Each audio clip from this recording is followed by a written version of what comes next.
పరలోకమందు మా ప్రభా యేసయ్య మీకు వందనాలు, నీకు స్తోత్రం తండ్రి. అయ్యా రాజులకు రాజు, ప్రభులకు ప్రభు, ప్రభా మా అందరినీ నైనా సమయానికి తీసుకొచ్చి మీకు వందనాలు తెలుస్తున్నాం తండ్రి. మీరు గొప్ప దేవుడయ్యా, మీరు అయినా మనల్ని సృష్టించిన దేవుడు మీరు. యేసయ్య మీకు వందనాలు తెలుస్తున్నాం తండ్రి. నా వారమంతా తండ్రి ఇచ్చిన కృప కొరకు మీకు వందనాలయ్యా. మీరు కాపాడినారు ప్రభా, మా ప్రతి అడుగులో ప్రభా మీరు ఉండి మనం నడిపించిన తండ్రి. మాకు ఇచ్చిన జీవం కొరకు మీకు వందనాలు తెలుస్తున్నాం తండ్రి. అయ్యా మీ కృప ఉన్నతంగా మా పట్ల ఉన్నందుకు మీకు వందనాలు తెలుస్తున్నాం ప్రభా. ప్రతి వైరస్ నుంచి ప్రభావం కాపాడుతున్నారు తండ్రి. అయ్యా ప్రతి నైనా దుష్ట శక్తుల నుంచి మీరు మీ అగ్నిశత కాపాడుతున్న మీకు వందనాలు తెలుస్తున్నాం తండ్రి. అయ్యా ఈ సాయంకాల సమయం ప్రభా అలంతట్లో ప్రభా మీరు మయం పొందినైనా అయ్యా మీరే గ్రంథమని ప్రభా మీరు వేడుకుంటున్నాం తండ్రి. అయ్యా మీ సంఘము ప్రభా తండ్రి, మీరు రక్తం ఇచ్చుకున్న సంఘాన్ని ప్రభా తండ్రి మీరే ప్రభా బలపరచమని మీరు వేడుకుంటున్నాం తండ్రి. తీసుకొచ్చిన ప్రభా బిడ్డలందరి కొరకు మీకు వందనాలు తండ్రి. అయినా మీరు మయం పొందండి ప్రభా, మీరు గ్రంథం ఉందమని.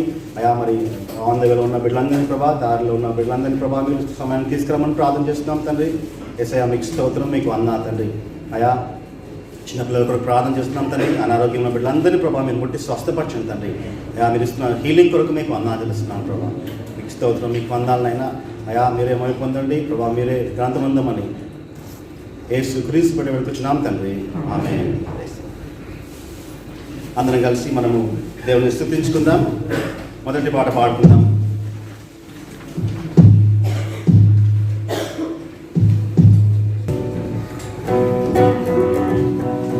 నజరేయుడా నా యేసయ్యా, ఎన్ని యుగాలకైనా ఆరాధ్య దైవము నీవేనని గలమెత్తి నీకే నీవే చాటినా. నజరేయుడా నా యేసయ్యా, ఎన్ని యుగాలకైనా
యోవేలు 2:13 మీ దేవుడైన యెహోవా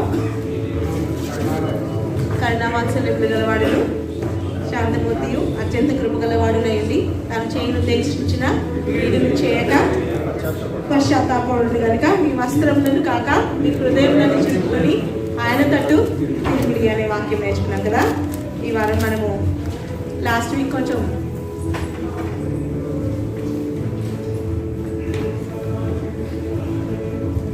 కొంచెం పెద్దగా ఉన్నా సరే వాక్యం నేర్చుకొని హృదయంలో పెట్టుకోవడం అది చాలా విలువైన సంగతి అని మనం చాలాసార్లు నేర్చుకుంటూ ఉన్నాం. మనం ఈసారి కూడా జ్ఞాపకం పెట్టుకుందాం. అది కొంచెం వచనం పెద్దగా అనిపించినా కూడా నేర్చుకుందాం. మనం ఈరోజు అయితే చిన్న వచనం నేర్చుకుందాం. మన అపోస్తల కార్యములు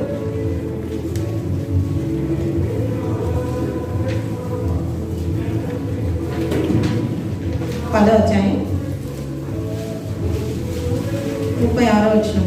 కానీ అందులో కొంచెం మాత్రమే నేర్చుకున్నాను. ఒకటే మాట,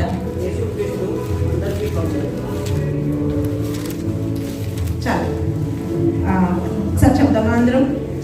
అపోస్తల కార్యములు 10:36. యేసుక్రీస్తు అందరికీ ప్రభువు. అపోస్తల కార్యములు 10:36. ఈ వచ్చిన కష్టంగా ఉందా నేర్చుకోవడం? ఇంక ఇది కూడా కష్టంగా ఉందంటే మనం చాలా మన బ్రెయిన్ వాడతలేము అనమాట అస్సలు. మనం కదా మన బ్రెయిన్ యూజ్ చేసుకుంటూ షార్పన్ చేసుకోవాలంటే దేవుని వాక్యమేనంట. మనం చక్కగా మనం దాన్ని పదును పెట్టుకోవాలంటే దేవుని వాక్యం చేతనే మనం మన ఆలోచనని మన జ్ఞానాన్ని దేవుని కొరకు మనము పనిచేసేదానిగా చేయగలుగుతాం. చెప్తామా? యేసుక్రీస్తు అందరికీ ప్రభు. యేసుక్రీస్తు అందరికీ ప్రభు. ఇక్కడ మనము ఏ విషయంలో చూస్తామంటే ఈ మాట పేతురు చెప్తా ఉన్నారు. అక్కడ వచ్చిన కొర్నేలి కుటుంబంలోకి వచ్చినప్పుడు కొర్నేలి తన కుటుంబంతో సహా తన ఫ్రెండ్స్ని, తన స్నేహితులు, తన బంధువులు అందరినీ పెంచుకొని రూమ్లో అంతా రెడీ చేసేసుకున్నాడు. పేతురు వస్తున్నాడు అని చెప్పేసి. పేతురు రాగానే ఆయన లోపలికి వచ్చి వాళ్ళకి చెప్పినాడు అనమాట. అప్పటికి ఆయనకి ఎంత యాంగ్జైటీ, ఎంత యాంగ్షియస్గా ఉన్నాడంటే ఏం చెప్తాడో వినాలని. ఎవరు చాలా భక్తిపరుడు, చాలా ఏముంటుంది ఆయన గురించి, కొర్నేలి గురించి చూద్దామా? ఇక్కడ ఉంటుంది ఆయన గురించి 10వ అధ్యాయంలోని.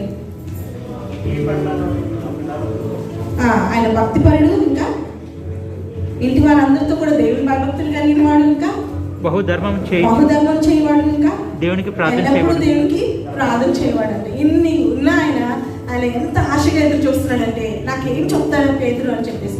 నాకున్నది సరిపోతుంది అని అలాంటి తృప్తి పడిన జీవితం కాదన్నది. ఆయన దేవుడిచ్చే రక్షణ కోసం ఎదురు చూసే వ్యక్తి అనమాట. ఆయన వినాలనుకున్నది, ఆయన ఏం కావాలి, ఆయనకి ఏం కావాలో దేవుడికి తెలుసు. ఆయన హృదయంలో ఉన్న వాంఛ తెలుసు. ఆయనకున్న ఆ రెస్ట్లెస్నెస్, లేకపోతే ఆయనకున్న ఆతృత, ఆసక్తి ఎక్కడ దేని గురించి అని చూస్తా ఉంటే అప్పుడు వచ్చి పేతురు వచ్చి చెప్తాడు ఆయనకి. యేసుక్రీస్తు ఇక్కడ అంటారు దేవుడు పక్షపాతి కాదు, నిజంగా ఆయన పక్షపాతి కాడని నిజంగా గ్రహించి ఉన్నాను. ప్రతి జనంలోనూ ఆయనకు భయపడి నీతిగా నడుచుకున్న వాడిని ఆయన అంగీకరించను. యేసుక్రీస్తు అందరికీ ప్రభు. ఆ మాట చెప్పేసరికి, ఆ ఒక్క మాట చెప్పేసరికి ఆయన ఎంత రెస్ట్ఫుల్గా అయిపోయి ఉండొచ్చో అనుకున్నాను నేనైతే. ఆయనకి ఎంత సమాధానం కలిగి ఉండొచ్చో. ఓకే, యేసుక్రీస్తు ప్రభు నాకు కూడా ప్రభు అని చెప్పి. సో మన అందరికీ ప్రభు అయినాడు. ఆయన జాతి లేదు, మతం లేదు, ఎక్కడి నుంచి వచ్చావు నువ్వు, ఏ దేశం నుంచి వచ్చావు అని చూడకుండా యేసుక్రీస్తు ప్రభు మన అందరికీ ప్రభు అయినాడు. ప్రతి ఒక్కరికి ప్రభు అయినాడు. ఇంకా ఈ రక్షణ సువార్త ప్రతి ఒక్కరికి చెందవలసి ఉన్నది, ప్రతి ఒక్కరికి అందవలసి ఉన్నది, ప్రతి ఒక్కరికి కూడా చెప్పవలసి ఉన్నది, ప్రతి ఒక్కరు వినవలసిన ఒకే ఒక్క శుభవార్త ఏంటంటే యేసుక్రీస్తు ప్రభుని గురించిన రక్షణ వార్త. ఇంకా ఈ బైబిల్ గ్రంథం రీసెంట్గా ఒక డిక్లేర్ చేస్తూ ఉంటే నేను, ఈ బైబిల్ గ్రంథం ప్రతి ఒక్కరికి అంట. యాక్చువల్లీ ప్రపంచంలో ప్రతి ఒక్కరి దగ్గర ఒకటి ఉండాలంటే ఈ బైబిల్ గ్రంథం. ఈ బైబిల్ గ్రంథం అనేక జీవితాల్ని తారుమారు చేసేసింది, అనేక జీవితాల్ని మార్చేసింది. ఈ బైబిల్ గ్రంథం చదువుకొని వారి జీవితాలు మారిన అనేక జీవితాలు మనం చూస్తాం. వారు ఎవరైనా సరే బ్యాక్గ్రౌండ్ ఏదైనా ఉండొచ్చు. మనం ఆయన చూస్తాం కదా, సాధు సుందర్ సింగ్ ఆయన ఏం చేశాడు, ఆయనకి చిన్నప్పుడు ఒక బైబిల్ ఇస్తే స్కూల్లో, అప్పుడు స్కూల్లో ఇచ్చేవాళ్ళు కదా చిన్న చిన్న బైబిల్స్, మనకి న్యూ టెస్ట్మెంట్ బైబిల్స్, అవి ఇస్తే అది తీసుకెళ్ళి అట్ట చింపుకొని తీసుకొని బాగుందని లోపల బైబిల్ని చింపేసి చింపినాక ఇంకా తృప్తి లేక కూడా కాల్చేసాడంట. అప్పుడు అతనికి ఇంకా ఆయనకి సమాధానం పోయింది, అంటే అసమాధానం స్టార్ట్ అయింది. దేవుని అడిగాడు, దేవుడు లేని జీవితం, ఇంకా ఆయన పూజిస్తున్న విగ్రహాలు అన్నిటి దగ్గరికి వెళ్ళి నాకు సమాధానం కావాలి, నాకు దేవుని ప్రత్యక్షత కావాలి అని అన్ని దేవుడికి మొక్కుతున్నాడంట. నాకు ఈ రాత్రి దేవుని దర్శనం కావాలి అని తనకున్న దేవుళ్ళన్నింటినీ మొక్కి అన్నాడంట. లేకపోతే పొద్దున్నే వచ్చే ఆ ట్రైన్ కింద నాకు తలపెడతాను, ఈరోజు నాకు దేవుని యొక్క దర్శనం దొరకకపోతే. అలాంటి నిర్ణయం తీసుకొని ప్రార్థన చేసి అడుగుతున్నాడంట. వారి దర్శనం అతనికి దొరకలేదు, విగ్రహాలు అన్నీ ఇంటి నిండా ఉన్నాయి, కానీ ఎవ్వరు కూడా అతనితో మాట్లాడలేదు. కానీ ఆయన ఇంకా నేను చచ్చిపోదాం అనుకున్న నిర్ణయం తీసుకున్న టైంలో యేసుక్రీస్తు ప్రభు యొక్క దర్శనం ఆయనకు కలిగింది. యేసుక్రీస్తు ప్రభు సిలువలో ఆయన దర్శించాడు. సిలువలో ఆయన ప్రాణం అర్పించడం, ఆయన కళ్ళను చూసి ఆ దర్శనాన్ని చూసి అప్పుడు దేవుడు తెలుసుకున్నాడు. అప్పుడు బైబిల్ గ్రంథాన్ని పట్టుకున్నాడు. నన్ను రక్షించి, నన్ను క్షమించి, నన్ను నా పాపం నుంచి, నా పాత జీవితం నుంచి, మురికి జీవితం నుంచి, అంధకారం నుంచి విడిపించిన నా యేసయ్యని నేను వెంబడిస్తానని ఆయన యేసయ్య ప్రాణాలు అర్పించాడు. సో ఈ బైబిల్ గ్రంథం ప్రతి ఒక్కరికినంట యేసుక్రీస్తు ప్రభు అందరికీ ప్రభు. సో నీ జీవితంలో యేసుక్రీస్తు ప్రభుగా ఉన్నాడా, లేదంటే నాకు రక్షకుడుగా ఉంటే చాలండి అని అంటున్నాము మనం. యేసుక్రీస్తు నీ జీవితంలో ప్రభుగా ఉన్నాడా? మళ్ళీ ఒకసారి చెప్తాం. అపోస్తలుల కార్యములు 10:36. యేసుక్రీస్తు అందరికీ ప్రభు. యేసుక్రీస్తు అందరికీ ప్రభు. అపోస్తలుల కార్యములు 10:36. చిన్న వాక్యం నేర్చుకుందాం. నేను నెక్స్ట్ వీక్ ఎంతమంది జ్ఞాపకం పెట్టుకుంటారో చూస్తాను నేను. Praise God.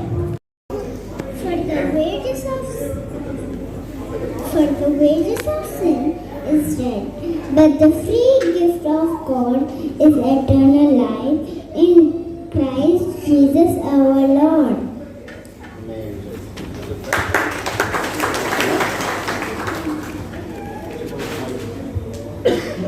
Ga Yordananu kీర్తినందునేలా వాడు నూత శుద్ధి పాత గదించను ఎదిగో కొత్తవాను.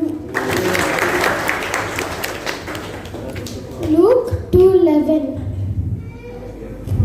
Today in the town of David a Savior has been born to you. He is Messiah the Lord. Luke 2:11.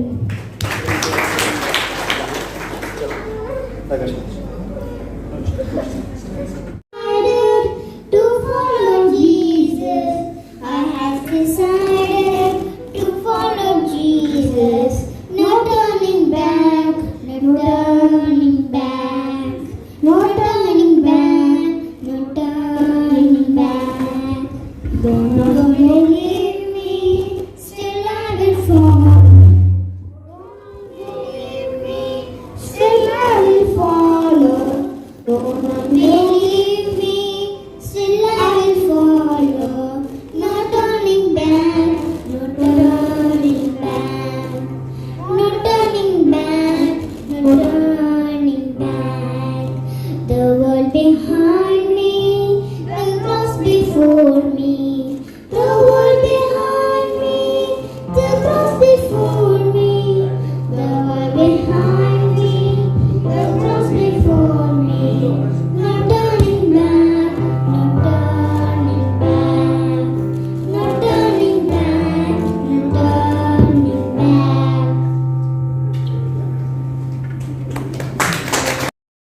దేవుడు మనకు ధన్యత ఇచ్చినందుకు దేవునికి వందనాలు చెల్లిస్తాము. దేవుడు ఎంతో కృపచ్చుపెడతా ఉన్నాడు, సంవత్సరం అంతా కాపాడినాడు ఆయన కదా. ఆయన రెక్కల నీడలో మనం కాపాడి మనల్ని కాకుండా ఇక్కడ ఇండియాలో ఉన్న కుటుంబాలందరినీ ఆయన కాపాడుతూ ఉన్నాడు. ఎటువంటి శ్రమ వచ్చినా ఆయన వారు చూసుకుంటా ఉన్నాడు. వారికి స్వస్థత కావాలంటే స్వస్థత దయచేస్తూ ఉన్నాడు, ఆర్థిక సహాయం ఆయన దయచేస్తూ ఉన్నాడు, అన్నీ కూడా ఆయన చూసుకుంటా ఉన్నాడు. యోహాను భక్తుడు రాస్తూ ఉంటాడు. 1వ యోహాను పత్రిక 1వ అధ్యాయము మనకు తెలిసిన వాక్యం 7వ అంటాడు.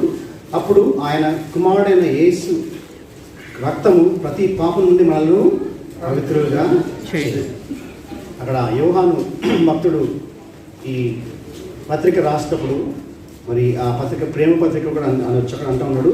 అప్పుడు ఆయన కుమారుడైన యేసు రక్తము ప్రతి పాపం నుండి అంట, ప్రతి పాపం, చిన్నది పెద్దది లేకపోతే ఇది దీన్ని తీయలేడు అది లేకుండా ప్రతి పాపాన్ని ఆయన రక్తం చేత కడిగేస్తాడని చెప్తాను. అప్పుడు ఆయన కుమారుడైన కుమారుడైన యేసు రక్తము ప్రతి పాపం నుండి మనలను పవిత్రులుగా చేయాలి, మనల్ని పవిత్రులుగా, నిన్ను నన్ను పవిత్రులుగా చేస్తానని చెప్తా ఉన్నాడు కదా. ఇక్కడ అపోస్తలుడైన పౌలు అపోస్తలుడైన యోహాను రాస్తా ఉన్నాడు. ఎవరికి రాస్తా ఉన్నాడంటే ఈ పత్రిక ఈ లోకంలో ఉన్న వాళ్ళకి కాదు, లేకపోతే యేసుక్రీస్తు తెలియని వాళ్ళకి కాదు, కానీ యేసుక్రీస్తులో ఉన్న విశ్వాసులకి ఆయన రాస్తా ఉన్నాడు ఈ పత్రిక కదా. అందరము విశ్వాసులకు రాస్తా ఉన్నాడు. అక్కడ మనము ఆ ఇంట్రడక్షన్ చదువుతూ ఉంటే తెలుస్తుంది. కొన్ని బైబిల్స్లో బుక్ ఒక ఇంట్రడక్షన్ ఇస్తూ ఉంటారు, ఎందుకు రాసిండు, ఎప్పుడు రాసిందని చూస్తే అది విశ్వాసుల కొరకు రాసిందని ఇక్కడ మనం చూస్తూ ఉంటాం. సో మనము విశ్వాసం, మనము యేసుక్రీస్తుని అంగరించినప్పుడు యేసు మనల్ని కడిగేసినాడు కదా, ఆయన రక్తం చేత మనల్ని కడిగేసింది. కానీ అయినా కానీ చెప్తా ఉన్నాడు ప్రతి పాపం నుండి మనలను పవిత్రులుగా చేయనని చెప్పేసి మరొకసారి మనల్ని జ్ఞాపకం చేస్తూ ఉంటాడు అక్కడ కదా. మనము ఎప్పుడైతే యేసుక్రీస్తు సంత రక్షణ అంగరించినప్పుడు ఆయన మనల్ని ఆయన కుమారుడుగా చేసుకుంటాం ఇమీడియట్గా. ఎప్పుడైతే మనం అంగీకరిస్తామో యేసయ్యని, ఆ దినాన్నే మనల్ని నిన్ను నన్ను ఆయన కుమారుడిగా ఆయన చేసేసుకున్నాడు. ఎప్పుడు అదే యోహాన్ అంటే ఉంటాడు, ఒక యోహాను 1వ అధ్యాయము 12వ వచనంలో అంటుంటాడు, తన్ను ఎందరు అంగీకరించో వారందరికీ అనగా తన నామమునందు విశ్వాసం ఉంచిన వారికి దేవుని పిల్లలకు ఆయన అధికారము అనుగ్రహించాడు. ఎప్పుడైతే మనము ఆయనను అంగీకరిస్తామో విశ్వసిస్తామో అదే దినాన మనకు ఆయన కుమారులుగా కానీ మనకు అథారిటీ ఏమంటారు తెలుగులో, మనకు అధికారం అనుగ్రహిస్తున్నాడు. మనం పిల్లలం అయిపోతాం అదే దినం మనము ఆయన కుమార్తెలము, లేకపోతే మనము ఒక ప్రిన్సెస్ లాగా మనము అయిపోతూ ఉంటాం.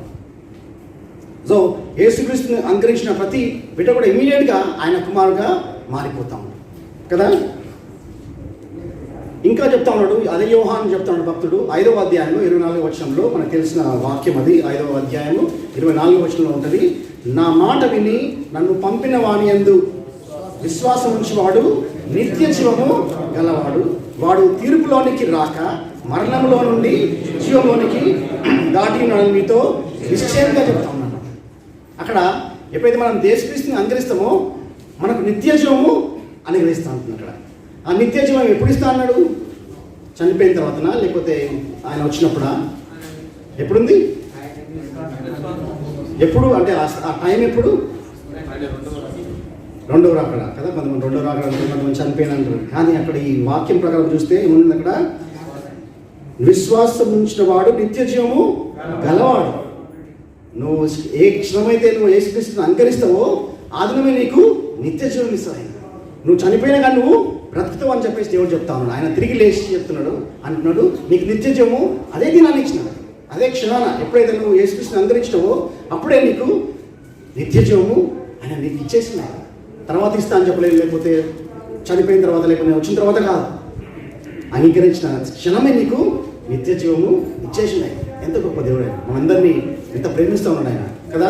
ఆయన నిత్య జీవం మనకు ఇచ్చేసిన అని చెప్తా ఉన్నాడు. నిత్య జీవమే కాకుండా ఆయన చెప్తున్నా అక్కడ మనము అక్కడ ఆ వాక్యంలో ఇంకేమన్నది, మనము మరణంలో నుండి జీవంలోనికి దాటినాము. యేసుక్రీస్తుని అంగీకరించకుండా ఉన్న వాళ్ళందరూ కూడా మరణం దారిలో ఉంటారు. ఆ మరణము నిత్య మరణం దారిలో ఉంటారు. కానీ ఎప్పుడైతే మనం యేసుని అంగరించినప్పుడు నిత్య జీవం ఇస్తాడు, ఇంకా మరణంలో నుంచి జీవంగా పోయే దారిలో మనము తీసుకెళ్తా ఉంటాడు. హల్లెలూయా. అది దేవుడు చేస్తూ ఉన్నాడు. దేవుని యొక్క బిడ్డలకి ఆయన నిత్య జీవం ఇస్తూ ఉన్నాడు, మరణం నుంచి తప్పించి జీవం మార్గంలో మనల్ని నడిపిస్తూ ఉన్నాడు. హల్లెలూయా. ఎంత గొప్ప దేవుడు మన దేవుడు కదా. ఆయన మరణం నుంచి జీవము దాటించి ఉన్నాడు. మనం దాటేసినాం అక్కడ మనం కదా. యేసుక్రీస్తుని అంగరించిన మనందరం కూడా, ఇక్కడ ఉన్న ప్రతి ఒక్కరు కూడా యేసుక్రీస్తుని అంగరించిన వ్యక్తులు మనకు నిత్య జీవం ఉన్నది. ఇప్పుడు ఇంకా మనం మరణం నుంచి జీవంలోని దాటి అటు వెళ్తా ఉన్నాము. కానీ ఎవరైతే యేసుక్రీస్తుని అంగీకరించలేదో ఈ సాయంకాల సమయం, ఎవరైతే ఇంకా నేను యేసుక్రీస్తుని అంగీకరించలేదు, లేకపోతే నేను ఆ మాట చెప్పలేదు ప్రభువా నా రోడ్కి నా దేవునికి రా అని చెప్పేసి నేను అనలేదని చెప్పేసి ఎవరైతే అనుకుంటున్నారో, ఇంకా యేసుక్రీస్తు బిడ్డలు కాలేదు, మీకు కూడా నిరీక్షణ ఉన్నదయ్యా. నీకు కూడా నిరీక్షణ ఉన్నది. ఇంకా మనం జీవం ఉన్నది కాబట్టి నిరీక్షణ ఉన్నది. నువ్వు చచ్చిపోతే లేవు, నీ ప్రాణం వెళ్ళిపోతే యేసుక్రీస్తు తెలవకుండా చాప్టర్ క్లోజ్, కల్లాస్ అంతే. ఇంకా వేరే రాదు, స్టాంప్ వేసినట్టే, ఇంకా మళ్ళీ రాలేవు ఖతార్కి కానీ ఎక్కడ కానీ. చనిపోయిన తర్వాత మనము యాక్సెప్ట్ చేయలేము. సో దేవుడు నేను ఇంకా ప్రేమిస్తాను ఈ దినం. ఎవరైతే ఇంకా నాకు యేసుక్రీస్తు గురించి తెలియదండి, నాకు యేసుక్రీస్తు నేను ఇంకా అంకరించలేదని చెప్పేసి ఈ సాయంకాల సమయం నువ్వు అనుకున్నట్లయితే నీకు తరుణం ఉన్నది, నీకు ఇంకా గడియాలి, నీకు ఇంకా టైం ఉన్నది. రేపటి వరకు ఉండొచ్చు, లేకపోతే ఈ రాత్రి తర్వాత ఏదైనా అయితే ఉండొచ్చు. సో నీకు టైం ఇస్తా ఉన్నాడు ఈ దినం. దాన్ని ఎంత సింపుల్ చేసినంటే దేవుడు రక్షణని లేకపోతే యేసుక్రీస్తుని అంకరించడము. రోమా రాసిన పత్రిక 10వ అధ్యాయం 9వ వచనంలో అపోస్తలుడు పౌలు రాస్తూ ఉంటాడు. దాన్ని సింపుల్గా చేసిందంట. దాన్ని యేసుక్రీస్తుని అంకరించడము, రక్షణ పొందడము అది ఏదో పెద్ద పని కాదు. అది చెప్తా ఉన్నాడు. అదేమనగా యేసు ప్రభువుని నీ నోటితో ఒప్పుకొని దేవుడు మృతులలో నుండి ఆయనను లేపినని నీ హృదయమందు విశ్వసించిన ఎడల నీవు రక్షింపబడతావు. సింపుల్, సులువుగా చేసేసి దాన్ని. నువ్వు పెద్ద కొండలెక్కి రావాలా, లేకపోతే నువ్వు కొన్ని పైసలు తీయాలా, లేకపోతే నువ్వు ఆ పని చేయాలా, చదువుకోవాలా, నీకు జ్ఞానం ఉండాలా, నీకు అది ఉండాలా, ఇది ఉండాలని ఏం లేదయా. ఈ సాయంకాల సమయం ఇంకా ఎవరైతే అంకరించలేదో నీకు తరుణం ఇస్తాను అంటున్నాడు. నువ్వు నోటితో ఒప్పుకొని నీ హృదయంలో విశ్వసించినట్లా యేసుక్రీస్తు మృతి నుంచి లేచినాడు అని చెప్పేసి, యేసుక్రీస్తు నా కొరకు వచ్చినాడు, నా పాపం కొరకు ఆయన రక్తం చిందించి చెప్పేసి నువ్వు ఎప్పుడైతే నీ హృదయంలో అంటావో అదే క్షణాన, ఆ క్షణం ఈ టైమే ఉండొచ్చు, ఈ మూమెంట్లో ఉండొచ్చు. 1825 ఉండొచ్చు, లేకపోతే 1830 ఉండొచ్చు. సో ఈ సర్వీస్ రాకముందుకే నువ్వు తెలుసుకుంటావు. దేవునికి తరుణం ఇస్తాం. దాన్ని ఎంత సింపుల్గా చేసినాం కదా, ఎంత సింపుల్ చేస్తా ఉన్నాం అక్కడ. ఎగ్జాంపుల్కి మనము ఈ క్యాంపులలో ఎవరన్నా వచ్చి నర్స్ డ్రెస్ వేసుకొని, వైట్ డ్రెస్ వేసుకొని, గ్లౌస్ వేసుకొని, మాస్క్ పెట్టుకొని, ఒక చిన్న పెట్టె పట్టుకొని వచ్చి తలుపు కొట్టుకుంటా నీకు వ్యాక్సినేషన్ ఇస్తామండి అని చెప్పేసి ఫ్రీగా అంటే తీసుకుంటామా లేదా? ఫ్రీగా ఇస్తే తీసుకుంటామా లేదా? తీసుకుంటాం, అందరం తీసుకుంటాం కదా. ఉదాహరణకి మరి జగనన్న అక్కడ ఆంధ్రప్రదేశ్లో అనౌన్స్ చేసింది అనుకో, అందరికీ మీకు 1 బెడ్రూమ్ ఫ్లాట్ ఇస్తామని చెప్పేసి అనిస్తే ఆ గవర్నమెంట్ ఆర్డర్ పట్టుకొని ఒక గవర్నమెంట్ ఆఫీసర్ వచ్చి నీ తలుపు కొట్టి అయ్యా మరి నీకు ఒక బెడ్రూమ్ ఇస్తున్నారంట అంటే నువ్వు చేసేది ఏం లేదంటే నీ పేరు నీ ఆధార్ కార్డు ఇచ్చేస్తానంటే మనం తీసుకుంటామా లేదా? అది తీసుకుంటాం. దేవుడిని ఉచితంగా రక్షణ ఇస్తున్నాడు. అందరి తలుపు దగ్గరకు వచ్చి కొట్టుకుని చెప్తున్నాడు అయ్యా నీకు రక్షణ ఇస్తాను. యేసుప్రభువు ఆయన ఉదయం దగ్గరకు వచ్చి తలుపు కొట్టి అంటున్నాడు అయ్యా నీకు రక్షణ ఇస్తానయ్యా, నువ్వు రక్షింపబడయ్యా, లేకపోతే నువ్వు చచ్చిపోతావు, నిత్య మరణంలోకి వెళ్ళిపోతావు అని చెప్పేసి ఆయన చెప్తా ఉంటాడు. వేరే అన్నీ తీసుకుంటా ఉంటాం, వేరే అన్నీ మనకు ఈజీగా వస్తే తీసేసుకుంటాం. కానీ ఇది ఇంకా సులువు అయ్యా దానికంటే. వాటికన్నా పేపర్ వరకు ఉంటుంది, ఆ వరకు ఉంటుంది, చూపిస్తే నొప్పులేస్తుంది, తర్వాత వస్తుంది. కానీ ఇక్కడ ఏం రాదు, నీకు నిత్య జీవం ఇస్తాను, నీకు మరణం నుంచి జీవము దాటిస్తానని చెప్తున్నాను. ఎంత గొప్ప మాట ఆయన చేస్తా ఉన్నాడు. మరి అపోస్తున్న ఈ యోహాను మరి ఎందుకు రాస్తా ఉన్నాడు? ఆయన కుమారుడైన యేసు రక్తము ప్రతి పాపం నుండి మనల్ని పవిత్రులుగా చేస్తానని చెప్పేసి మళ్ళీ ఎందుకు అంటా ఉన్నాడు? ఆల్రెడీ మనల్ని దేవుడు రక్షించింది కదా. కానీ అప్పుడు రక్షించింది ఏంటంటే యేసుప్రభువు ఆయన మన పాప శిక్ష నుంచి మనల్ని క్లియర్ చేసింది. ఆయన మనం పాపంలో ఆ శిక్ష పడకుండా మనని ఆ రక్తం చేత కడిగేసింది. కానీ మనం ఈ శరీరంలో ఉన్నంత మటుకు, నువ్వు నేను ఆ శరీరం ఉన్నది లేకపోతే లోకంలో ఉన్నంత మటుకు పాపం చేయడానికి ఆస్కారం ఉందంట. పాపం చేయడానికి ఆ డిజైర్ ఉంటుందంట. ఆ పాపం చేయడానికి నువ్వు రక్షింపబడ్డాక కూడా నువ్వు పాపం చేయొచ్చు. ఎందుకంటే నువ్వు నీ శరీరంతో ఆ శరీరం మాట విని నువ్వు పాపం చేయొచ్చు. సో అందుకనే అపోస్తలుడైన యోహాను చెప్తా ఉన్నాడు ఆయన కుమారుడైన యేసు రక్తము ప్రతి పాపం నుండి మనల్ని రక్షిస్తూ ఉంటుందంట. సో ఈ శరీరం ఉన్నంత మటుకు మనకు థ్రెట్టే. చనిపోతేనే యేసుక్రీస్తు చనిపోతేనే మనము యేసు దగ్గరికి వెళ్తాము. ఈ శరీరంలో ఉన్నంత కాలము నీకు థ్రెట్టే, నీకు ముప్పే. ఎందుకంటే ఎప్పుడు ఏమి సాతాను అది వాడు టెంప్ట్ చేస్తూ ఉంటాడు, శోధనలు పెడతా ఉంటాడు. వాడు అది చెయ్యి ఇది చెయ్యి అని చెప్పేసి అది చూపెడతా ఉంటాడు, ఇది చూపెడతా ఉంటాడు. సో పాపం చేయడానికి ఆస్కారం ఉన్నది. నేను క్రైస్తవుడిగా అయిపోయినాను, నేను ఇక పాపం చేయడం కాదు. నువ్వు చనిపోయేంత వరకు నువ్వు కాపాడుకుంటా ఉంటావు. నన్ను నేను కాపాడుకుంటా ఉండాలి. ఆయన పరిశుద్ధాత్మ ద్వారా, వాక్యం ద్వారా, సహవాసం ద్వారా మనము ఎదుగుతూ ఉండాలి. ఈ శరీరానికి ఆత్మకి ఎప్పుడు కూడా కొట్లాటైతేనే ఉంటుంది. మనలో ఉన్న శరీరము, పైన శరీరము, లోపల దేవుడిచ్చిన ఆత్మ పోరాడుతూ ఉంటాయంట. ఆత్మ చెప్తుంది దేవుని సంగతి కోసం వెళ్ళిపో అని చెప్తా ఉంటాయి. శరీరము పండుకో, లేకపోతే తిను, అది చేయి, ఇది చేయి, ఆ పార్క్ వెళ్ళు, లేకపోతే ఎక్సర్సైజ్ చేయని చెప్తా ఉంటుంది. ఆత్మ ప్రార్థన చేయాలి, బైబిల్ చదువుకో, సహవాసంలో ఉండు, ఎదుగు అంటే రెండు కొట్లాడుతూ ఉంటాయి. ఆ రెండు కొట్లాడుతూ ఉంటాయి. ఈ శరీరం ఇంకా ఆత్మ. రక్షింపబడ్డాక కూడా నేను చెప్పేది మాట అందుకనే యోహాను పత్రిక రాస్తాము, రక్షింపబడిన వాళ్ళకి రక్తము కావాలి. మనం ప్రతిరోజు మనము అడగబడుతూ ఉన్నాం. సో మన శరీరము ఫర్ ఎగ్జాంపుల్కి, ఉదాహరణకి 2 పిల్లిలు ఉన్నాయనుకోండి. ఆత్మనేమో తెల్ల పిల్లి, మన శరీరము నల్ల పిల్లి అనుకుంటే, 2 పిల్లిలు ఉన్నప్పుడు, క్యాట్స్ ఉన్నప్పుడు బలంగా ఉన్నది చిన్న బక్కదాన్ని మాట ఉంటుంది కదా, బక్కదాన్ని మాట బలం గలది ఏళ్తూ ఉంటుంది, బక్కదాన్ని చిక్కిపోయింది దాన్ని కదా.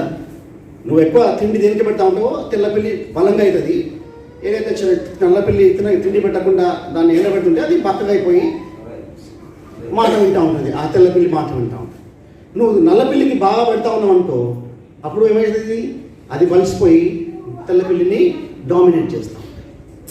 సో నీ జీవితంలో, నా జీవితంలో మన ఆత్మను ఎప్పుడైతే మనము ఆత్మలో ఎప్పుడైతే గ్రో అవుతూ ఉంటామో, ఆ ఆత్మ శరీరాన్ని అంచిస్తూ ఉంటుంది. మాట వినది అది, నేనే గైడ్ చేస్తాను, లేకపోతే నేను నడిపిస్తా అని ఆత్మ చెప్తా ఉన్నా. ఆత్మతో మనము నడిపింపబడాలి. కానీ శరీరంకి ఎప్పుడైతే నువ్వు ఎక్కువ ఇంపార్టెన్స్ ఇస్తూ ఉంటావో, శరీరానికి అవి పూసుకొని మన బ్రదర్ ఐజక్ కూడా చెప్తా ఉండే కదా, అవి పూసుకొని ఏం కాలేదు. సో అంటే అట్లనే కాదు, పూసుకోదు అంటలేదు, నేను అందరం పూసుకోవాలా, మంచిగా ఉండాలంటే మరీ ఎక్కువ ఇవ్వద్దని చెప్తాను. ఇంపార్టెన్స్ ఎక్కువ శరీరానికి, శరీర ఆశలకి, ఈ నేత్రాలకి, లేకపోతే ఈ టేస్ట్లకి ఇవ్వకుండా మనం ఆత్మలో ఎదుగుతూ ఉండాలి. అందుకనే మనము పాపం చేయడానికి ఆస్కారం ఉంది. పాపం చేయడానికి అక్కడ మనకు ఆస్కారం ఉందని చెప్పేసి మనము గమనించాలి అక్కడ కదా. మనము యేసుక్రీస్తుని అంగరించినాక కూడా కొంచెం మనం మిస్టేక్స్ చేస్తూ ఉంటాము, తప్పులు చేస్తూ ఉంటాము, పడిపోతూ ఉంటాము, లేకపోతే ఏదో ఒకటి అవుతూ ఉంటుంది. డ్రైవింగ్లో వాడు పక్కకు రాగానే మనం తిట్టేస్తూ ఉంటాం వాడిని కదా. మనం ఇక్కడ బాగానే ఉంటాం, మంచిగా ఉంటాం, కానీ ఆ డ్రైవింగ్లో ఏదైనా వాడు సడన్గా వచ్చే వరకు వేరే మాటలు వచ్చేస్తాయి. జాగ్రత్త ఉంది, అది అన్నమాట. బై మిస్టేక్ మనం పాపం చేస్తూ ఉంటాం కదా. సిస్టర్ వస్తూ ఉంటాయి, కొంచెం గొడవలు అవుతూ ఉంటాయి కదా, అవి అవుతూ ఉంటాయి. సో మనము ఎప్పుడైతే మనము ఆత్మచేత నడిపడుతూ ఉన్నప్పుడు ఆ శరీరాన్ని కంట్రోల్లో పెట్టుకొని మనము ముందుకెళ్ళి. అందుకోసమే అపోస్తలైన యోహాను అంటా ఉన్నాడు, మన యేసుక్రీస్తు రక్తము ప్రతి పాపం నుంచి మనల్ని కడిగేస్తూ ఉంటుంటాం. రోజు ఆయన రక్తము కావాలి, రోజు ఆయన రక్తము మనకు కావాలి. ఇంకా ఆయన చెప్తా ఉన్నాడు, యోహాను చెప్తా ఉన్నాడు, అదే 1వ యోహాను 1వ అధ్యాయం 6వ వచనం అంటున్నాడు, ఆయనతో కూడా సహవాసం గల వారని చెప్పుకొని చీకటిలో నడిచిన ఎడల మనం అబద్ధం ఆడుచు సత్యమును జరిగింపకుందు. ఇక్కడ నార్మల్ క్రిస్టియన్ లైఫ్ గురించి చెప్తా ఉన్నానమాట. నేను క్రైస్తవునే, లేకపోతే నేను చర్చికి వస్తున్నాను, లేక బైబిల్ చదువుతున్నా అంటూ ఉంటాడు, వేరేగానేమో వేరే చేస్తూ ఉంటాను అనమాట. అంటే చీకటిలో నడుస్తూ ఉన్నాడు వాడు కదా. అక్కడ ఏం చెప్తా ఉన్నాడు, ఆయనతో కూడా సహవాసము గల వారని చెప్పుకొని చీకటిలో నడిచిపోయాడు కదా. భయంకరమైన జీవితం. ఇక్కడ ఉన్నప్పుడు మంచిగానే ఉంటాం, కానీ బయటికి వెళ్ళినప్పుడు, లేకపోతే ఏదైనా చూసినప్పుడు మన జీవితం ఎట్లా ఉంది కదా. క్రైస్తవ పిల్లలమే మనం, కానీ చెప్తాడు అది అట్లా చేసినట్లయితే మనం ఎక్కడ నడుస్తా ఉన్నాము, చీకటిలో నడుస్తాం అన్నమాట. యేసుక్రీస్తు అంగరించ కూడా నువ్వు చీకటిలో నడిచే ఆ థ్రెట్ ఉన్నది నీకు. చీకటిలో నడుస్తూ ఉన్నాము మనం ఏదో యాక్టింగ్ చేస్తే కాదు. ఇక్కడ మన జీవితం అంతా కూడా ఆయన ముందు క్లియర్గా కనబడుతూ ఉంటుంది కదా. మనం చూస్తాము యేసుక్రీస్తు ప్రక్కనే ఉన్నాడు. ఆయన ఎవరు? ఇస్కరియోతు. ఆయనతోటే ఉన్నాడు, ఆయనతో తింటా ఉన్నాడు, ఆయన దగ్గరనే మాటలు వింటా ఉన్నాం, కానీ ఉదయం అంతా కూడా చీకటితోటి నిండిపోయింది. ఆ వాక్యం చెప్పినట్టే ఉంది అక్కడ కదా. ఆయనతో కూడా సహవాసం గలవారమని చెప్పుకొని చీకటిలో నడుస్తూ ఉన్నాడు అక్కడ ఇస్కరియోతు యూదా. మరి మన జీవితంలో మనము క్రైస్తవులను చెప్పుకుంటూ కూడా రక్షింపబడమని చెప్పుకుంటా మన జీవితంలో ఎట్లా ఉన్నది, మన సీక్రెట్ లైఫ్ ఎట్లా ఉన్నది, మనం జాగ్రత్తగా ఉంటున్నామా, చీకట్లో ఉన్నామా, లేకపోతే మనము వెలుగుగా నడుస్తూ ఉన్నామా, మనం ప్రభువుల పాల్గొనే ముందు మనము చెక్ చేసుకున్నాము కదా. నేను కూడా చిన్న ఉన్నప్పుడు అంటే యూత్లో ఉన్నప్పుడు ఈ పనులు చేస్తూ ఉండే, క్రైస్తవుడుగా ఉంటుండే, మరి తర్వాత మళ్ళీ పిచ్చి పనులు ఉండే. కానీ ఎప్పుడైతే రియలైజ్ అయినానో నేను ఆ దేవుని యొక్క వాక్యం తాకినప్పుడు అన్నీ కూడా దేవుడు 1 by 1 అది వెళ్ళిపోయినాయి, మాయమైపోయినాయి. ఎప్పుడైతే మనము ఆత్మలో గ్రో అవుతూ ఉంటామో వాటికి మనము ఆటోమేటిక్గా మనము దూరం అయిపోతూ ఉంటాం. సో ఈ సాయంకాల సమయం దేవుడు మనం జ్ఞాపకం చేస్తూ ఉన్నాడు కదా, అన్ని జ్ఞాపకం చేస్తూ ఉన్నాడు. మనం ఆయనతో కూడా సహవాసం గలవారమని చెప్పుకొని చీకట్లో నడిచిన ఎడల మనం అబద్ధం ఆడుచు సత్యమును జరిగింపకుండా అని చెప్తాం. మరి మనం క్రైస్తవులమని చెప్పుకుంటా ఉన్నాము, కానీ మనలో ఒకరికొకరు పడతలేదు కదా. కొన్నిసార్లు నాతో కూడా అయినది చర్చ్లో ఎవరైనా కొన్నిసార్లు డిఫరెన్స్ అయినప్పుడు నేను స్ట్రైట్ పోయి వాళ్ళతోటి క్షమాపణ అడిగి తర్వాత దేవుడు మళ్ళీ ఆ రిలేషన్షిప్ని బలంగా చేసినాడు. కొన్నిసార్లు భార్యాభర్తలు కూడా అవుతూ ఉంటాయి, ఏమంటారు ఈ తాలింపు వేసినప్పుడు చిట్పట్లు వస్తూ ఉంటాయి, అట్లా అవుతూ ఉంటాయి కొన్ని. కానీ ఎండ్ ఆఫ్ ద డే రాత్రికల్లా మనం సహ చేసుకొని మనం ఉన్నప్పుడు ఆ అన్యోన్య సహవాసం మనకు దేవుడు అనుగ్రహిస్తూ ఉంటాం. ప్రతి ఒక్కరికి వస్తూ ఉంటాయి ఆ చిన్న గడబడులు, కానీ ఒకటే రూమ్ ఉన్నప్పుడు వస్తూ ఉంటాయి. కానీ మనం ఒకరినొకరు మనము అన్యోన్య సహవాసం కలిగి ఉండాలని చెప్పేసి దేవుడు చెప్తా ఉన్నాడు. అప్పుడే మనము వెలుగులో నడుస్తూ ఉన్నట్టంట. వస్తూ ఉంటాయి యేసుక్రీస్తుని అంగీకరించిన తర్వాత, పరిశుద్ధమని పిలువబడుతున్న తర్వాత కూడా అవుతూ ఉంటాయి కొన్ని. సో వాటి గురించి యోహాను భక్తుడు చెప్తా ఉన్నాడు, ఆయన రక్తం మన పాపం నుంచి చేస్తూ ఉంటుంది. 7th verse ఉంటుంది, అయితే ఆయన వెలుగులో ఉన్న ప్రకారము మనము వెలుగులో నడిచిన ఎడల మనము అన్యోన్య సహవాసము గలవారమై ఉందుము అంటే మనం ఎప్పుడైతే మనం ఒకరినొకరు ప్రేమించుకుంటూ ఉంటామో, ఫర్గివ్ చేసుకొని మనము తగ్గించుకొని ఫర్గివ్ చేసినప్పుడు మనం అన్యోన్య సహవాసం కలిగి వెలుగులో నడుస్తూ ఉంటాం. వెలుగులో నడుస్తూ ఉంటాం కదా. ఛాన్సార్లు మనము మాట్లాడుకోము కొందరితోటి, ఒకటే కారణంలో వస్తూ ఉంటాం కానీ మాట్లాడుకోము, సేకరించుకోము, జరుగుతూ ఉంటాయి. అట్లా ఉన్నప్పుడు మనం చీకట్లు నడుస్తూ ఉన్నాం. ఇంకా నువ్వు చర్చికి వచ్చినా బైబిల్ పట్టుకున్నా నీ సహోదరితోటి ఉన్నందనుకో వేస్టే అంటాడు. మనం అబద్ధపడుతున్నాం. అబద్ధం ఆడచ్చు సత్యమును జరపకుంది, మనం జరుపుతలేము సత్యాన్ని. మన జీవితంలో పరీక్ష చేసుకున్నాం. ఎవరితో నీకు ఇంకా విభేదాలతోటి వాళ్ళతో మాట్లాడకుండా, లేకపోతే వాళ్ళ మీద కోపం కానీ ఉన్నట్లయితే మనం నడుస్తలేము ఆయనతోటి. అన్యోన్య సహవాసం లేదు, మనం ఇంకా చీకట్లే నేను నడుస్తూ ఉన్నాను. నేను ఇంకా ఎవరైతే హేట్ చేస్తూ ఉంటానో, హేట్ చేస్తే నేను ఇంత చెప్పినా కానీ నేను ఇంకా చీకట్లో నడుస్తున్నాను. సో ఈ సాయంత్రం సమయం నీ జీవితాన్ని పరీక్ష చేసుకున్నాను. ఎప్పుడైతే మనము ఆ అన్యోన్య సహవాసం కలిగి ఉంటామో, ఎప్పుడైతే మనం మన ఎనిమీస్ కూడా ప్రేమిస్తున్నట్లయితే అప్పుడు చెప్తా ఉన్నాడు, అదే 7వ అధ్యాయంలో 7వ వచనంలో, అప్పుడు ఆయన కుమారుడైన యేసు రక్తము ప్రతి పాపం నుండి మనలను పవిత్రులుగా చేస్తూ ఉంటుంది. ఎప్పుడైతే మనం క్షమించుకొని మనము ముందుకు వెళ్తూ ఉంటామో, ఆయన రక్తం మనల్ని క్లియర్ చేసుకొని మనల్ని ఇంకా ముందుకు నడిపిస్తూ ఉంటాడు దేవుడు. ఈ సాయంత్రం సమయం నీ హద్దుల పట్ల ఏదైనా ఉన్నట్లయితే మనం కరెక్ట్ చేసుకోవాలి. కళ్ళు మూసుకొని ప్రభువుల్లో పాల్గొనే ముందుకు మన హృదయాల్లో మనం పరీక్ష చేసుకున్నాం. అపోస్తలుడు పౌలు చెప్తా ఉంటారు కదా, మనము పరీక్ష చేసుకోవాలంటే మనం హృదయాన్ని. కాబట్టి ప్రతి మనుషుడు తన్ను తాను పరీక్షించుకోవాలను, అలాగూ చేసి ఆ రొట్టెను తిని ఆ పాత్రలోనిది రాగలని. ఆయన రక్తంలో పాల్గొన్నందుకు మనం ఒకసారి మన జీవితాలని పరీక్షించుకుందాం.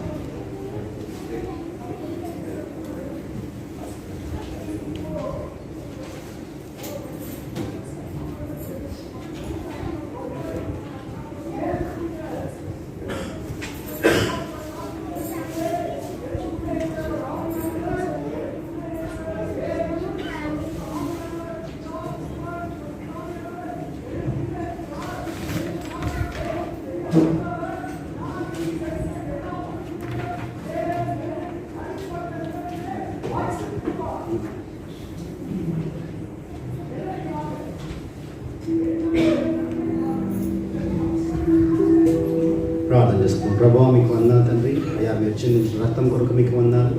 అయ్యా మీ శరీరం ప్రభావ మా కొరకు తండ్రి. అయ్యా నలుగుబట్టబడ్డదయ్యా మీకు వందనాలు తండ్రి. మీ శరీరం నలుగొట్టడం ద్వారా మాకు స్వస్థతనైనా సాయంకాలం సమయం ప్రభావ మీ బలలో పాల్గొని ప్రభావ అయ్యా మీరు మనం కరుణించండి తండ్రి. అన్యోన్య సహవాసం మనం దయచేయండి తండ్రి. ప్రభావ మేము మా సహోదరులను ప్రేమించి ఎటువంటిది ఏం పెట్టుకోకుండా ఉన్నప్పుడు ప్రభావ మేము మీ వెలుగులో నడుస్తూ ఉంటాం తండ్రి. అయ్యా మేము నిత్య జీవనం నడుస్తూ ఉంటాం తండ్రి. మేము అబద్ధం ఆడకుండానైనా మీలో ఇంకా ఎదిగాలని తండ్రి మనం బలపరచమని యేసుక్రీస్తు పడి వేడుకొచ్చినాం తండ్రి. రక్షణ పొంది మరి బాధ్యతలు తీసుకున్న వారు మరి చేతులు బయట లేనట్లయితే బ్రదర్ స్టీవెన్ ఇంకా ఆయిసత్ ముందుకు వచ్చి ఎందుకో నన్నెంతగా నీవు ప్రేమించితివో దేవా, అందుకో నా దీన స్తుతి గాథ. హల్లెలూయా యేసయ్యా, హల్లెలూయా యేసయ్యా. నా పాపము బాబా, నా పాపము బాబా, నరరూపివైనావు. నా శాపము బాబా, నలిగి వేలాడితివి. నాకు చాలిన దేవుడవు నీవే, నా స్థానములో నీవే. నాకు చాలిన దేవుడవు నీవే, నా స్థానములో నీవే. హల్లెలూయా యేసయ్యా, హల్లెలూయా యేసయ్యా. నీ రూపము నాలో నిర్మించియున్నావు, నీ పోలికలోనే నివసించుచున్నావు. నీవు నన్ను ఎన్నుకొన్నావు, నీ కొరకై నీ కృపలో. నీవు నన్ను ఎన్నుకొన్నావు, నీ కొరకై నీ కృపలో. హల్లెలూయా యేసయ్యా, హల్లెలూయా యేసయ్యా. నా శ్రమను సహించి సహాయాన్ని గ్రహించి మరి ఈ యొక్క మొదటి శుక్రవారం అయినా తండ్రి మీ యొక్క సన్నిధికి వచ్చి ఇలాగైనా తండ్రి మీ యొక్క ప్రెజెన్స్లో గడపడానికి మీరు మాకు ఇచ్చిన ఈ యొక్క మహోన్నతి బట్టి మీకు వందనాలు తెలియజేసుకుంటాం. సహాయం దయచేసి మరి తిరిగి మేము లోకానికి వచ్చినట్టుగా మీ యొక్క కాపుదల మాపై ఉంచండి దేవా. మరి నునివెచ్చగా నాన్న తండ్రి వండుకుండగా నాయన తండ్రి కంప్లీట్గా మీలో ఉండడానికి మీలో జీవించడానికి మాకు సహాయం అనుగ్రహించండి దేవా. మరి ఒప్పుకున్న పాపాలన్నింటినీ మేము విడిచిపెట్టి నాయన తండ్రి మరి తిరిగి నాయన మేము మా యొక్క డైలీ లైఫ్కి వెళ్తుండగా మాకు మీ యొక్క సహాయం అనుగ్రహించండి దేవా. ఎటువంటి విధంగా నాయన తండ్రి మేము పాపంలో పడకుండా మాకు సహాయం దయచేయమని కోరుతున్నాం దేవా. నేను చాలా మంది ఫ్యామిలీస్ మరి నేను మమ్మల్ని విడిచిపెట్టి ఇండియా వెళ్ళి తిరిగి క్షేమంగా రావడానికి సహాయం దయచేయండి. మీ యొక్క కాపుదల వాళ్ళపై ఉంచండి దేవా నాయన తండ్రి. మరి వాళ్ళ గురించి ప్రార్థన చేస్తుండగా తిరిగి వాళ్ళు సేఫ్గా నాయన తండ్రి అక్కడ ఎటువంటి ప్రాబ్లం ఫేస్ చేయకుండా తిరిగి ఇక్కడ క్షేమంగా రావడానికి సహాయం దయచేయండి. అలాగే ఆర్పీ విషయంలో గురించి కూడా నాయన తండ్రి ప్రార్థన చేస్తున్నాం. ప్రెగ్నెంట్ ఉమెన్ గురించి ప్రార్థన చేస్తున్నాం దేవా. వాళ్ళందరినీ జ్ఞాపకం ఉంచుకోమని కోరుతున్నాం దేవా. మరి సహాయం దయచేసి ఒక మా చిన్న ప్రార్థనని యేసునామములో వేడుకుంటున్నాం తండ్రి. ఆమేన్. మన ప్రభువు రక్షకుని యేసుక్రీస్తు కృప, తండ్రి దేవుని ప్రేమ, పరిశుద్ధాత్మక అన్యోన్య సహవాసము ఇప్పుడు ఎల్లప్పుడూ సదాకాలం తోడును గాక. ఆశీర్వాదముల్ మా మీద వర్షింపజేయుమీశా.